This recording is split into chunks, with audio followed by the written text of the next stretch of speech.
Sir చెప్పండి. ఏమా ఇప్పుడు ఏమంటున్నాము అసలు పే చేస్తుందంటున్నా లేదంటున్నా ఏమంటున్నా? చెయ్యదంట సార్, ఒక్క రూపాయి కూడా చేయదంట. ఓకే, మరి నాకు పే చేసేసి ఎలా చెప్పిందంట? అదే నేను మీ సార్కి పే చేసినాను 5000, నీకేం పే చేయను అని అన్నది. అన్న తర్వాత నేను మీకు నిన్న కాల్ చేశాను. అసలు నాకు వద్దని చెప్పింది కదా, ట్యూటర్ వద్దు ఏమొద్దు, నాకు ట్యూటర్ ఎక్కర్లేదని చెప్పింది కదా. అదే నేను అడిగినా, నేను సార్ని అడిగినా, మీరు ఒక్క రూపాయి పే చేయలేదు కదా, ఎందుకు ఇట్లా అబద్ధాలు ఆడుతున్నారు, కొంచెం కూడా షేమ్ కనిపించట్లేదా మీకు అని మాట్లాడినా కొంచెం నేను గట్టిగానే. అంటే ఏమంటుంది? నువ్వు డిసిప్లిన్ మెయింటైన్ చేయాలి. నేను డిసిప్లిన్ మెయింటైన్ చేస్తుంది, చేయకపోతే నేను నీకు టైంకి వచ్చి చెప్పినా చెప్పలేదా? నేను ఒకవేళ వీక్ ఆఫ్ తీసుకుంటే నేను నీకు సండే వచ్చినా కదా, కళ్ళు కనిపించలేవా నీకు అని మాట్లాడినా నేను.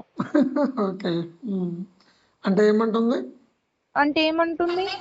నన్ను మాట్లాడనివ్వట్లేదు సార్.